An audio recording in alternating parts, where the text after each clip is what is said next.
الحمد لله رب العالمين، والصلاة والسلام على سيد الأنبياء والمرسلين وعلى آله وأصحابه أجمعين، أما بعد، فأعوذ بالله من الشيطان الرجيم. بسم الله الرحمن الرحيم. قل هو الله أحد الله الصمد لم يلد ولم يولد ولم يكن له كفوا أحد. صدق الله العظيم. نیا دین نیا رات باقی رہ گے کہ نیا دین نیا رات باقی رہ گے، بس صرف خدا کی ذات باقی رہ گے. صدر محترم اور حاضرین مجلس اور میرے عزیز ساتھیوں، حق تعالی شانہ نے مجھے آپ لوگوں کے سامنے کچھ بیان کرنے کا موقع عنایت فرمایا. دعا کریں کہ مجھے صحیح بولنے اور ہم سب کو اس پر عمل کرنے کی توفیق عطا فرمائے. ابھی جو میں نے آپ حضرت کے سامنے تلاوت کیا ہے، اس کا سادہ سے ترجمہ یہ ہے: اے نبی کہہ دو کہ اللہ ایک ہے، وہ سب سے بے نیاز ہے، وہ نہ کسی کا باپ ہے نہ کسی کا بیٹا اور اس کا کوئی ہمسر نہیں. اللہ کا لاکھ لاکھ احسان ہے کہ اللہ تعالیٰ نے ہمیں اور آپ کو ایمان کی دولت سے نوازا اور ایسے نبی کو امت میں پیدا فرمایا جو امام الانبیاء خاتم النبیین والمرسلین صلی اللہ علیہ وسلم ہے. اللہ تعالیٰ نے انسانوں کے رشتہ و ہدایت کے لیے تقریباً 1,24,000 انبیاء اکرام کو اس دنیا میں بھیجا.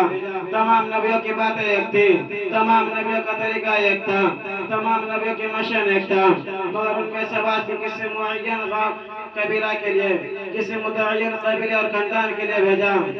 لیکن جب باری آئی جناب رسول اللہ کی تو آپ کو کسی ایک ملک یا کسی ایک خاندان یا کسی ایک ملک کے لیے نبی بنا کر معبود نہیں کیا، بلکہ آپ کو سارے جہاں کے لیے نبی بنا کر معبود کیا.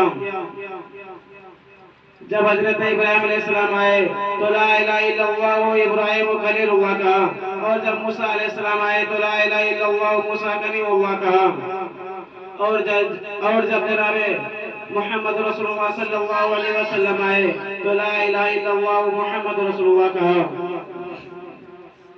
الغرض تمام نبیوں کے مقصد یہ تھا کہ اللہ ایک ہے، اسی پر ایمان لاؤ، اس کے علاوہ کوئی معبود نہیں، اللہ کے علاوہ کوئی اولاد دینے والا نہیں اور کوئی حاجت روا نہیں. اگر کوئی مسلمان یہ کہتا ہے کہ اللہ کے علاوہ کوئی دوسرا مشکل کش ہے تو ایسے لوگوں کا ایمان خطرہ میں پڑ جائے گا.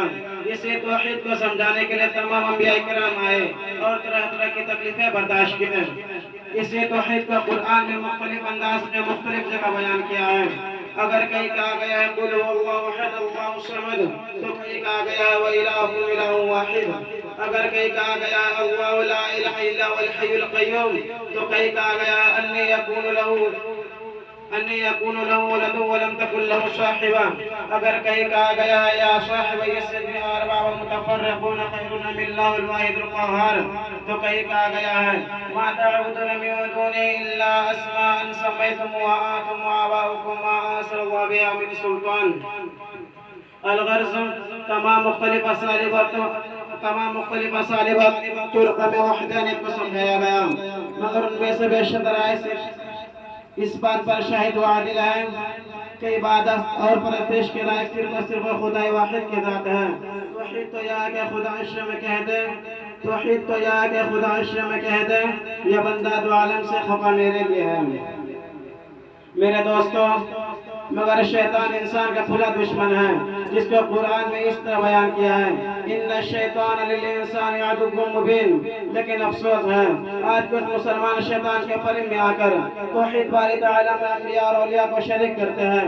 کسی نے نبی کے مختار کو ہونے کا عقیدہ رکھا تو کسی نے حضرت علی کو مشکل کش اور حاجت روا گردانا، کسی نے شیخ عبدالقادر جیلانی کو بگڑی بنانے والا اور اولاد دینے والا سمجھا تو کسی نے اجمیری کی قبر پر سجدہ ریسے کو ظاہر سمجھا.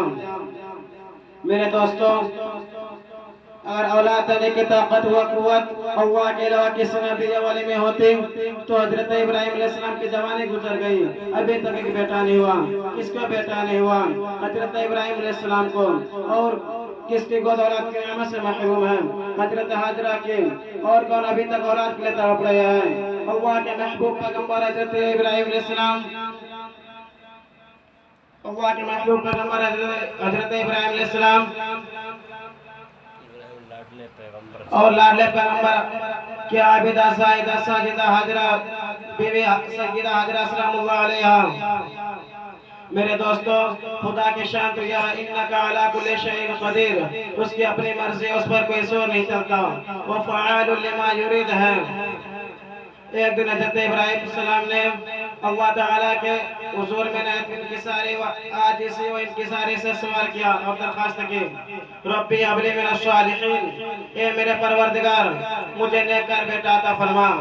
اولاد دینے کا خزانہ اللہ کے پاس ہے، خدا کے پیغمبر بھی اولاد اللہ سے مانگتے ہیں۔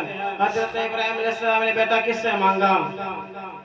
صرف اور صرف خدا سے مانگا، کسی نبی سے نہیں مانگا، کسی فرشتہ سے نہیں مانگا، کسی قبر سے نہیں مانگا، کسی شجر سے نہیں مانگا، کسی حجر سے نہیں مانگا، کسی پیر سے نہیں مانگا، کسی فقیر سے نہیں مانگا۔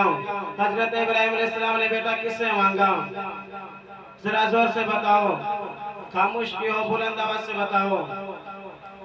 مجھے معلوم ہے کہ منہ سے آواز نہیں آئے گی، تم حیران و پریشان رہ جاؤ گے، ششتر رہ جاؤ گے۔ مجھے یقین کامل ہے کہ منہ سے آواز نہیں آئے گی۔ ہاں آواز تو آئے گی، مگر یہ نہیں کہ کسی پیر سے مانگا، کسی فقیر سے مانگا، بلکہ ضرور بتاؤ گے حضرت ابراہیم علیہ السلام نے خدا سے مانگا، حضرت زکریا نے خدا سے مانگا، حضرت مریم کی ماں نے خدا سے مانگا۔ میرے عزیز دوستو، لیکن افسوس ہے کہ آج ہم مسلمان ہونے کا دعویٰ کرتے ہیں اور عورت غیر اللہ سے مانگتے ہیں۔ یہ سب لا الہ الا اللہ کے تقاضے کے خلاف ہے، نبی کریم صلی اللہ علیہ وسلم کی تعلیمات کے خلاف ہے، انبیاء علیہ السلام کے خلاف ہے، صحابہ کرام کے عقائد کے خلاف ہے، ائمہ مجتہدین کے خلاف ہے۔ کیوں؟ اس لیے کہ نبی کو خدا کی ضرورت ہے، ولی کو خدا کی ضرورت ہے، کتب کو خدا کی ضرورت ہے، ابدال کو خدا کی ضرورت ہے، امام کو خدا کی ضرورت ہے۔ اسی چند باتوں پر میں اپنا تقریر مکمل کرنا چاہتا ہوں۔ وآخر دعوانا الحمدللہ رب العالمین۔